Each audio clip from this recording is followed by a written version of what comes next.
Before the playback, you'll never ever imagine just how ferocious Old Blue could become. At this very moment, his fists resemble a determined storm. He's raining punches on his opponent, as if to release a year's worth of pressure, like he's shouting enough already. Into the air. To nurse his right hand, Old Blue had to rely on his left, and now his left is so strong it's practically a superpower. The crowd stood, cheering wildly. The ref, scared, separated them seconds later. The opponent instantly lost consciousness, bringing the match to an end as if it had all been a dream-like trance. Old Blue hurried to finish the not-so-friendly-looking bowl of potato mush as reporters flocked in. The former champ is back on the headlines, and he heads home with a cool 200. When the kids found out he won, they pounced on him like little missiles. Finally, the family had a feast, and laughter echoed in that old, shabby house. His wife was happy for Old Blue, but her worries hung like dark clouds, fearing it wasn't his last fight, and the skyscraper would be at risk again. The very next morning, Old Blue returned to the docks like a regular worker, ready to rule the world once more. Everyone has been inquiring why one still chooses to work at the docks. Not long after that, Old Joe showed up, telling her that Old Blue defeated the world's number 2, Little Joy, sending shockwaves through the boxing world. The Boxing Association noticed Old Blue's commercial value and special reinstated his professional status. How cool is that? Old Joe helped her get a $175 advance from the Boxing Association, enabling her to focus solely on training. Old Blue felt this was his second chance in life, like he'd just got a VIP pass to victory. But his wife couldn't smile upon getting the cash. She was filled with dread, fearing the worker's life would get knocked down again. She made up her mind to have a serious talk with Old Joe, burning with anger one moment and suddenly freezing in astonishment the next. Turns out, Old Joe sold everything he could to help Old Blue keep training. She dressed in a suit and drove a nice car. Talk about understated luxury. Who knew his reinstatement was bought with all this sold stuff? I must say, Old Joe's really capable. Old Blue, learning the truth, could only sigh helplessly. He realized he wasn't the only one fighting for himself. Others quietly supported him, including Old Joe's wife. In this world of failures, there are warm moments. Thanks for your support.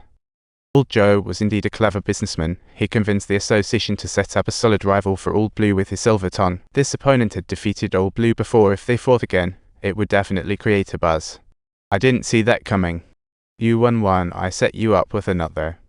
This is big news. Jimmy wins, Old Joe's paving the way for him, and Old Blue starts training hard.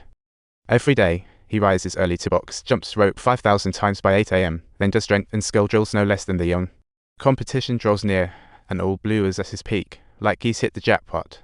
When he steps into the ring again, that opponent who once defeated him seems even stronger now. His punches are steady and fierce, almost like lightning. The opponent's attacks are relentless. Facing a strong adversary, Old Blue presses forward fearlessly. What a brave warrior. He corners his opponent, and if you look at his eyes, it's like a crazed tiger. Watch out, prey. In less than 3 rounds, Old Blue delivered a KO punch. It was truly swift and decisive. A few months later, Old Blue faced his second opponent, who was tall and muscular, barely even noticing Old Blue. No matter how hard Old Blue fought, the opponent seemed unfazed, like he was playing with a child. The opponent repeatedly struck at Old Blue's previously injured ribs, and after engaging in a few rounds of the fight, he was almost brought to his knees, experiencing such excruciating pain that he felt as if he were about to encounter the Almighty. Just when the bell rang for the 5th round, Old Joe wouldn't let him rest. What kind of strategy is he up to now? Hit him. Keep hitting. Slam his face until it's a bloody mess. The 6th round starts, and they're still going at it like wild animals. But the young rival has super stamina. Old Blue's struggling, so he reluctantly defends to conserve energy. Subtitles. The opponent spots his weakness and punches his mouth guard right off. What a really dirty move. In that instant, Old Blue thought of his kids, freezing in a tiny bed, unable to buy milk. Subtitles. He once again recalled those days when the children drank watered-down milk and snacked on the discarded treats left behind by the wealthy. Those memories lit a fire in him as he faced this arrogant opponent before him. Old Blue flashed a mysterious smile and in that moment transformed into a warrior. He launched a furious counterattack, throwing punches like the Grim Reaper had arrived. The crowd jumped to their feet as they witnessed the once dejected champion rise like a phoenix. Subtitles. Old Blue's fist came raining down relentlessly, as if declaring, "I can fight until the very last moment." He became unstoppable, fueled by anger, leading him to victory. This wasn't just a win, it was a symbol of his comeback. Now, Old Blue isn't just here for the money. Make sure to hit that subscribe button.